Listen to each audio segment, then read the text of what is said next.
பாராட்டுகிறார்கள். புருஷோத்தமதாஸ் தாண்டல் அதை வழிமொழிகிறார். MR மசாரியும் பாராட்டுகிறார். Prank அண்டோனியும் சற்று நிபந்தனையோடு வரவேற்கிறார். இந்து மகாசபையினுடைய தலைவர் ஷியாம் பிரசாத் முகர்ஜி பாராட்டி வரவேற்று பேசுகிறார். டாக்டர் ஜெயகர் தலை சிறந்த சொற்பொழிவாளர் அரசியல் நிர்ணய சபையில் எழுந்து முஸ்லீம் லீக்கின் பிரதிநிதிகளும் அதை போல சித்தரசுகளினுடைய அரசுகளின் பிரதிநிதிகளும் இடம்பெறாததால் இந்த தீர்மானத்தை ஒத்திவைக்க வேண்டும், நிறைவேற்ற வேண்டாம், கூச்சல் எழுப்புகிறார்கள், கேலி செய்கிறார்கள், ஏளன குரல் எழுப்புகிறார்கள். சிறந்த பேச்சாளர் ஜெயகர் அவமானப்படுத்தப்பட்டவராக அவர் அமர்ந்து விட்டார். அரசியல் சபையில் நேரடி உரை, அற்புதமான உரை. இதற்கு மாற்று கருத்து சொல்லுவதற்கு ஜெயகர் எழுந்து அவர் அவமானப்படுத்தப்பட்டு அமர்ந்து விட்டார். அப்பொழுது பாபு ராஜேந்திர பிரசாத் அந்த அரங்கத்துக்குள் அமர்ந்திருந்த ஒரு மனிதரை பார்த்து அழைக்கிறார். You take the floor. நீங்கள் பேசுங்கள் என்று சொல்கிறார். அவர் வந்து நிற்கிறார் பேசுவதற்கு. அனைவரின் பார்வையிலும் கோப கனல் தெரிகிறது. இவர் மகாத்மா காந்தி விமர்சிக்கிறவராயிற்றே, காங்கிரஸ் கட்சியின் மீது கண்டன கலைகளை பொழிகிறவராயிற்றே, இவரா பேசுகிறார். இன்னும் சில நிமிடங்களுக்குள் ஜெயகருக்கு இழைக்கப்பட்டதை போல இவரும் கூலி குறுகி உட்கார்ந்து விடுவார் என்று அந்த அரங்கம் எதிர்பார்க்கிறது. ஆனால் அவர் பேசத் தொடங்கினார். கருத்துக்களை எடுத்து வைத்த நாடகத்தில் அந்த அரங்கத்தில் ஊசி விழுந்தால் ஓசை கேட்கின்ற நிசப்தம் நிலவியது. அடுக்கிற்கான வாதங்களை எடுத்து வைக்கிறார். நாம் பிளவுபட்டு இருக்கிறோம் பல வேளைகளில். நானும் அதற்கு ஒரு காரணமாக நானும் போராடி வந்திருக்கின்றேன். ஆனால் எனக்காக இந்த தீர்மானத்தை இப்பொழுது நீங்கள் நிறைவேற்றக்கூடாது, இன்று நிறைவேற்றக்கூடாது. இஸ்லாமிய மக்களுடைய நம்பிக்கையை பெறுகின்ற விதத்திலே நம் அணுகுமுறை இருக்கட்டும். அந்த அற்புதமான உரை, அதற்கு பின்னர் அந்த தீர்மானம் அவர் விருப்பப்படிதான் அன்றைக்கு நிறைவேற்றப்படாமல் ஜனவரிக்கு ஒத்திவைக்கப்பட்டது.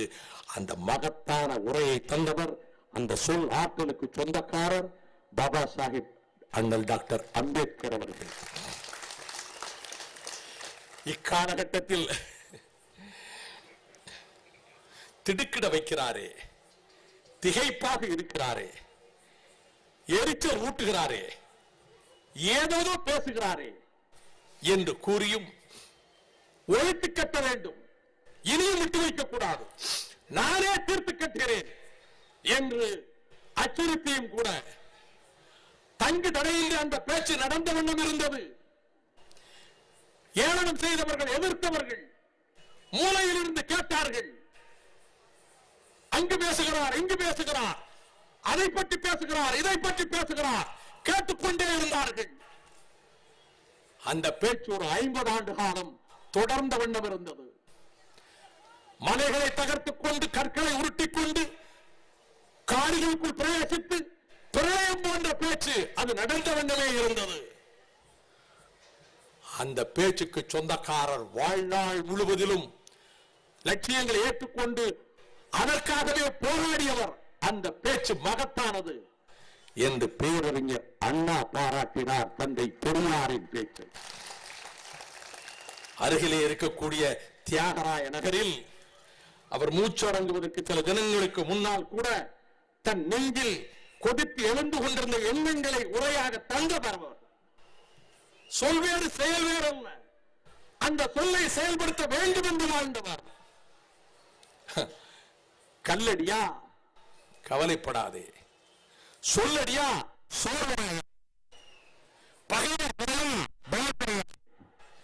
எதிர்கட்சியினரா ஏமாந்து விடாதே, சனாதனமா சாய்ந்து விடாதே, மதமா மந்தவை, மந்தவையின் மாண்பை விளக்கு என்று எக்காலம் எழுப்பியவாறு 8 திக்கிலும் சுற்றி வந்து தன்மான இயக்கத்தின் தலைவராக, அஞ்சா நெஞ்சராக உரையாற்றியவன் அழகிரிசாமி என்று அண்ணாவாலே பாராட்டப்பட்ட பட்டுக்கோட்டை அழகிரிசாமி. அவர் இந்திய எதிர்ப்பு பெரும்படையை உறையூரில் தொடங்கி நேரடியாக வராமல் எண்ணற்ற பகுதிகளுக்கு செல்ல வேண்டும் என்ற எண்ணத்தோடு தஞ்சையிலே வந்து வரிசையாக ஒவ்வொரு ஊரையும் கடக்கிற பொழுது, சிதம்பரத்திலே பேசுகிற பொழுது ஏராளமான கற்கள் வீசப்பட்டுக் கொண்டே இருந்தன. கற்கள் வந்த வண்ணம் இருந்தன. அப்பொழுது அழகிரிசாமி எழுந்தார். அதிவேகமாக கற்களை வீசுவதன் மூலம் அழகிரிசாமியினுடைய பேச்சை தடுத்து விடலாம் என்று எண்ண வேண்டாம். நீங்கள் வீசும் கற்கள் நீ இன்னும் உறக்க பேசு என்று என்னை தட்டி கொடுத்து கட்டளையிடுகின்றன. வீசுகிற கைகள் வேண்டுமானால் அழுத்து போகலாம், அழகிரிசாமியினுடைய குரல் மட்டும் அழுக்காது என்று உரையாற்றிய பட்டுக்கோட்டை அழகிரிசாமி திராவிட இயக்கத்தினுடைய சொற்பொழிவாளர்கள், சொல்லாற்றல் மூலமாக மங்கி கிடந்த தமிழர் நாகரிகத்தை பொலிவூட்டியவர்கள். நாம் யார், நமது வரலாறு என்ன, நமது முன்னோர்கள் எப்படி வாழ்ந்தார்கள், அனைத்தையும் பாமர மக்கள் நெஞ்சிலும் பதிகிற எண்ணத்தில் மேடை கலை மூலமாக சொல்லாற்றல் மூலமாக தன் தம்பிமார்களை வார்ப்பித்து பயிற்றுவித்து தந்த பேரறிஞர் அண்ணா சொன்னார், நாவலர் நெடுஞ்செழியன் நடையிலே தமிழ் இலக்கியம் ஆட்சி செய்கிறது. கருணாநிதியின் பேச்சு கலை முரசு, கண்ணதாசன் பேச்சில் காரம் கவிதை வடிவிலே கிடக்கிறது. சம்பத்தின் பேச்சு சம்பட்டி அடி என்று என்கிறார்கள் எதிரிகள். ஆசை தம்பியின் பேச்சில் அழுத்தம் திருத்தம் அழகு பெறுகிறது. சிற்றரசின் பேச்சில் சிரித்தபடியே சீறி வருவோரும் சிரித்து குலைந்தபடியே செல்கின்றார்கள். சத்தியவாணியின் பேச்சில் பொருளும் நடையும் இடம் பெறுகின்றன. தமிழ் வரபா மீரத்தை மதுரை முத்து விளக்குகிறார். தூத்துக்குடி சாமி துரத்தி அடிக்கிறார் எதிரிகளை. மதியழகனின் பேச்சில் மாணவர் உள்ளம் நிறைகிறது. தொடுத்துக் கொண்டே அவர் அனைத்து பிற்படிவாளர்களை பற்றியும் இந்த பேச்சு கலை, இந்த வழியில் உயர்ந்த கலை. நான் சுதந்திர போராட்ட காலத்தை குறிப்பிட்டேன் அல்லவா, அதில் இந்த தமிழக மக்களின் நெஞ்சங்கவர்ந்த சொற்பொழிவாளர்கள் தீரர் சத்தியமூர்த்தி, வீரமுரசு சுப்பிரமணிய சிவா, அதுபோலவே பசும்பொன் தேவர் திருமகனார் இந்த உரையை நிகழ்த்துகின்றவர்கள், சிலம்பு செல்வர் மாப்போசி, அக்காலத்தில் வெள்ளி நாக்கு படைத்த சீனிவாச சாஸ்திரியார், இவர்களெல்லாம் உரை வீச்சாளர்கள் எனில் ஆன்மீகத்தோடு இலக்கியத்தையும் கலந்தே தந்த திருமுருக கிருபானந்த வாரியார், தவத்திரு குன்றக்குடி அடிகளார், தமிழுக்கு தொண்டு செய்த பெரும்புலவர் நடேச முதலியார், ராப்பி சேது பிள்ளை, நாவலர் சோமசுந்தர பாரதியார் அந்த இலக்கியங்களை சுவையாக தந்து ஆணித்தரமான வாதங்களை எழுப்பி வந்தவர்களாக இலக்கிய செல்வர் குமரி அனந்தன், தஞ்சை ராமமூர்த்தி, இப்படிப்பட்ட சொற்பொழிவாளர்களுக்கு மத்தியிலே நான் எண்ணி பார்க்கிறேன் என் நெஞ்சங்கவர்ந்த சொற்பொழிவுகள். 1962 தாமிரபரணி மணல் பரப்பிலே நாவலர் ஆற்றிய உரை, 64 கோகலே மண்டபத்தில் பேரறிஞர் அண்ணா ஆற்றிய உரை, 65 கிறிஸ்துவ கல்லூரியில் ஆங்கிலத்தில் தி பிலாசபி ஆஃப் டிஎம்கே என்று பேரறிஞர் அண்ணா ஆற்றிய உரை, அதற்கு மறுநாள் பச்சையப்பன் கல்லூரியில் தி மூட்ஸ் அண்ட் டீட்ஸ் என்று ஆங்கிலத்தில் அண்ணா ஆற்றிய உரை, அதை போலவே 64 மலேசிய நாட்டிலே இருந்து அண்ணா அவர்கள் லட்சக்கணக்கானவர்கள் வரவேற்க மெரினா கடற்கரையிலே நடத்தப்பட்ட நிகழ்ச்சியில் பேராசிரியர் அன்பழகனார் ஆற்றிய உரை, 65 மொழி புரட்சி வெடித்த காலகட்டத்தில் திருவல்லிக்கேணி ஸ்டார் டாக்கீஸ் பக்கத்திலே நாஞ்சில் மனோகரன் ஆற்றிய உரை, இவையெல்லாம் என்னால் மறக்க இயலாத உரைகளில் என் நெஞ்சங்கவர்ந்த பேச்சாளர்களாக நான் இன்றைக்கு நினைத்து போட்டுகிறவன் என் சகோதரன், என் கிராமத்துக்கு 10 கல் தொலைவிலே பிறந்தானே, தமிழ் அவன் நாவிலே ஆட்சி செய்ததே, என் நினைவிலே வாழுகின்ற டாக்டர் காளிமுத்து. திருமுருகாற்று படையை ஒரு சொல் தவறாமல் அதை சொல்லக்கூடிய மனநம் மட்டுமல்ல, அந்த உச்சரிக்கும் விதம், அந்த உணர்ச்சியின் வேகம், கேட்கின்றவர்களை கட்டி போடக்கூடிய ஆற்றல், அதுபோலவே தமிழிலும் ஆங்கிலத்திலும் அற்புதமாக உரை நிகழ்த்தியவர் வார்த்தை சித்தர் வலம்புரி ஜான். இந்த சொற்பொழிவாளர்கள் நான் சின்ன வயதில் கேட்டு இப்படியெல்லாம் பேசுகிறாரே, கர்ஜிக்கிறாரே என்று 10 வயதிலே திகைத்து போனவன் பாரதி விழாவிலே தோழர் ஜீவாவின் பேச்சை கேட்டு. அது மட்டுமல்ல, இனிய குரலில் பாடிக்கொண்டே அற்புதமான உரையாற்றினார் மதுரை வளவன். அவர்தான் இன்றைய சாலமன் பாப்பையா. இந்த உரைகளை கேட்டு நான் பூரித்து போயிருக்கிறேன். அந்த வகையில் இன்றைக்கும் தமிழறிவு மணியரை போன்ற சொற்பொழிவாளர்கள், பேராசிரியர் ஞானசம்பந்தரை போன்ற சொற்பொழிவாளர்கள், நான் கட்சிகளை மறந்துவிட்டு இங்கே நிற்கிறேன். குறித்த நேரத்தில் முடிக்க வேண்டும் என்கிற பதட்டத்தில் சில பெயர்கள் விட்டு போயிருக்கலாம். நான் 1.25 மணி நேரம் போக்குவரத்து நெரிசலில் சிக்கி இந்த அரங்கத்துக்கு வந்து சேர்ந்திருக்கிறேன். தாமதமாக வந்ததற்கு இந்த மன்றம் என்னை பொறுத்துக் கொள்ள வேண்டும் என்று நான் கேட்டுக்கொள்கிறேன். இந்த உரைகளை சரித்திரத்தை தீர்மானிக்கின்ற உரைகள், சொல்லின் ஆற்றலை தீர்மானிக்கக்கூடிய உரைகள். இந்த உரைகள் எல்லாம் மனித குலத்தினுடைய மேம்பாட்டுக்கு பயன்பட்ட உரைகள் என்று சொன்னேனே, எதையும் மறுக்க இயலாது. ஆம், படையெடுத்து விட்டான் ஹிட்லர், ரஷ்ய எல்லைகளுக்குள்ளே அவருடைய டாங்கிகள் நுழைந்து விட்டன என்ற போது சில நாட்களுக்கு பிறகு ஜோசப் ஸ்டாலின் ஆற்றிய உரை, ஒரு பொருள் கூட, ஒரு ரோலிங் ஸ்டாக் ஒன்று கூட அவர்கள் கையில் கிடைக்கக்கூடாது. எப்படி நெப்போலியன் போனபார்ட் இந்த மண்ணுக்குள் புகுந்து அவன் முறியடிக்கப்பட்டு வீழ்த்தப்பட்டானோ, அதை போல ஹிட்லரின் நாஜி படைகளும் இங்கே அனைத்தும் நாசமாக்கப்படும் என்று ஆற்றிய அந்த உரை. இதோ 1917 போல்ஷிக் புரட்சி வளர்ந்து விட்டது, உலக சோசியலிச புரட்சியின் பூபாலம் கேட்கிறது என்று ஆற்றிய லெனின் உரை. நான் விருப்பின்றி பேசுகிறேன் அல்லவா? ஆகவே என்னை இவன் இப்படி சொல்லுகிறானே என்று கருதாமல் செய்திகளை மட்டும் கேளுங்கள். அந்த காலத்தில் அற்புதமான உரைவிச்சாளன் லியான் ட்ராட்ஸ்கி, அவனுக்கு நிகரான பேச்சாளன் ரஷ்யாவிலே கிடையாது. அவன் யுத்தகத்தில் படைகளை உருவாக்கி அனுபவப்படாதவன். அவனிடத்திலே லெனின் ராணுவ அமைச்சர் பொறுப்பை கொடுத்தார், சென்ட்ரலியை தயாரித்தான். 2 ஆண்டுகள் ரயில்வே ட்ரக்குக்குள்ளே அமர்ந்திருந்து 2 ஆண்டுகள் அந்த படையை தயாரித்தான். ஆம், ஒழுங்கு வேண்டும், கட்டுப்பாடு, தன்னலமற்ற சேவை, தியாக உணர்வு, வெல்வோம் வருங்காலத்தை என்று உரையாற்றியவன். அதே ட்ராட்ஸ்கி 1937 மெக்சிகோவிலே இருந்து பேசுகிறான். அவன் மரண தண்டனை குற்றவாளி, மரண தண்டனை விதிக்கப்படலாம். அவன் மீது சதி குற்றச்சாட்டு, சதி வழக்கு நடக்கிறது. அவன் இருப்பதோ மெக்சிகோவில். இந்த உலகத்துக்கு என் எண்ணங்களை தெரிவிக்க விரும்புகிறேன், என் இதயத்தை திறந்து காட்ட விரும்புகிறேன். அவன் பேசுகிற பேச்சை நியூயார்க் மண்டபத்தில் 6000 பேர் என்று கேட்டார்கள். அந்த உரையும் நான் அவனுடைய மை லைஃப் என்கின்ற 1200 பக்க புத்தகத்திலே நான் படித்திருக்கிறேன். இந்த உரைகள் எல்லாம் ஒரு பக்கத்தில் இருந்தாலும் இந்த பேச்சுக்கள் மனித குலத்தினுடைய வரலாற்றில் இவையெல்லாம் தீர்மானிக்கக்கூடியவராக இருந்தாலும்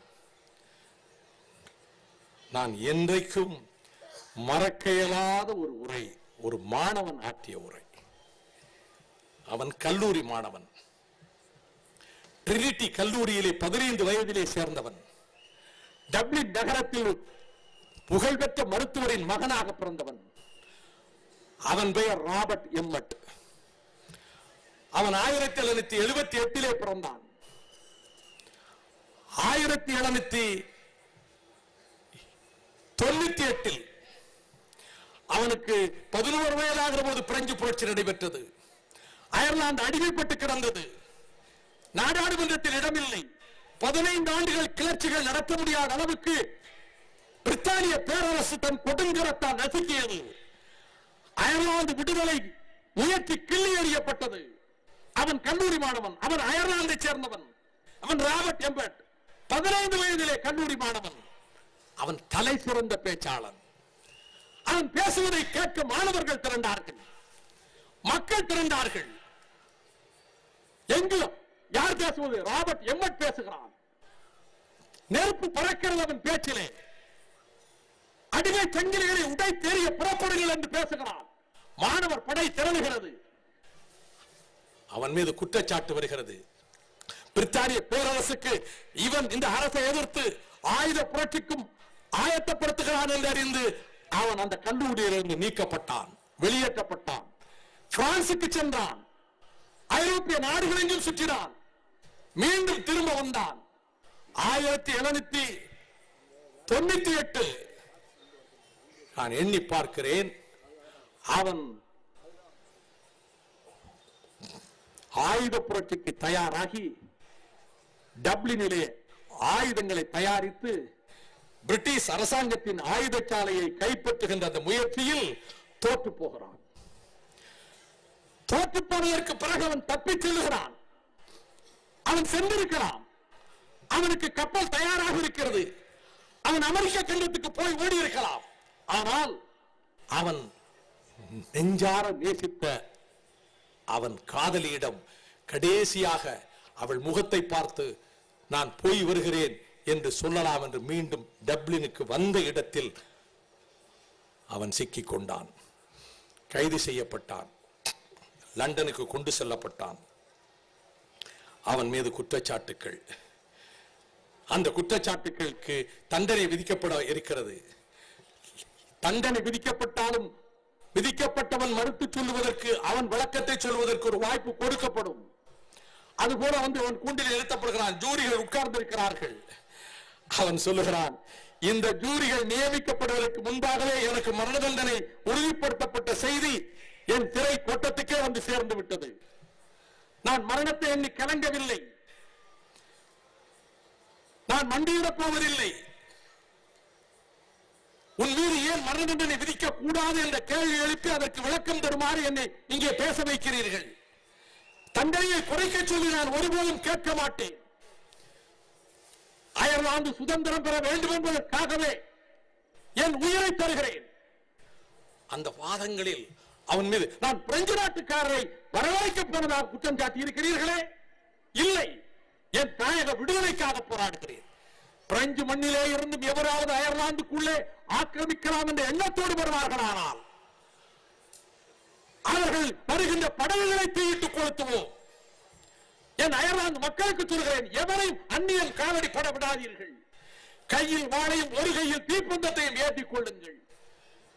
என் தேசத்தின் வாயில் படியிலே என் உயிரற்ற சடலத்தை தாண்டிக் கொண்டுதான் எவனும் நுழைய முடியும் என்று உறுதி எடுத்துக் கொண்டுதான் வாழ்கின்றவன்.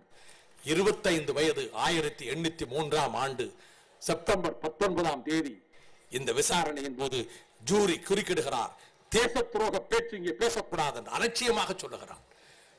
நான் என் உனக்காக பேசவில்லை, என் அயர்லாந்து நாட்டு மக்களுக்காக பேசுகிறேன்.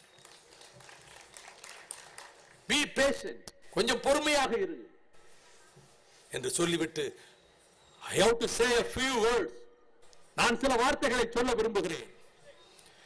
அந்த புதைகுழி என்னை வரவேற்கிறது, மரணம் என் புதைகுழி. I am going to enter that grave,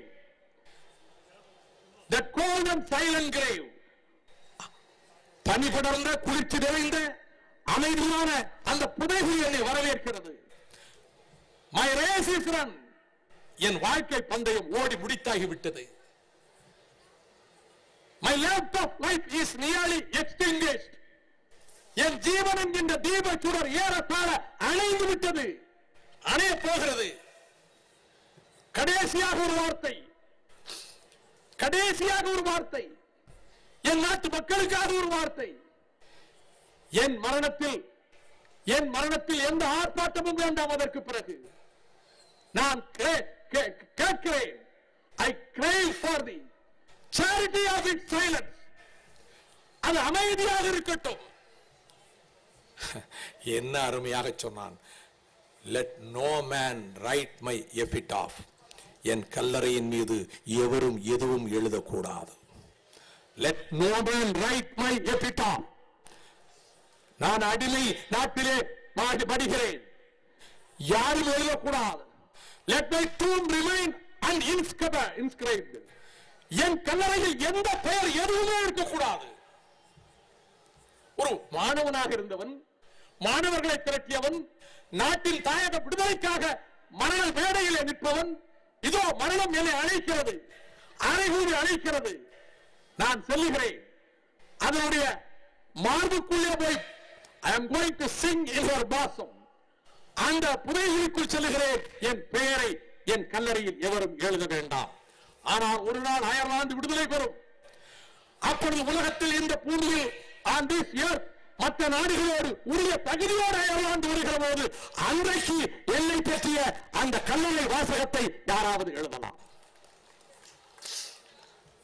அவன் பேசி முடித்தவுடன் I have done சொல்றான், முடிக்கிறான். I have done. ஒரு சகோதரி ஓடி வந்து அவனிடத்தில் அவனுக்கு ஒரு மலர் கொத்தை கொடுக்க அடித்து கீழே சாய்க்கிறார்கள். அவன் போய்விட்டான். மறுநாள் அவனுக்கு மரண தண்டனை. செப்டம்பர் 20.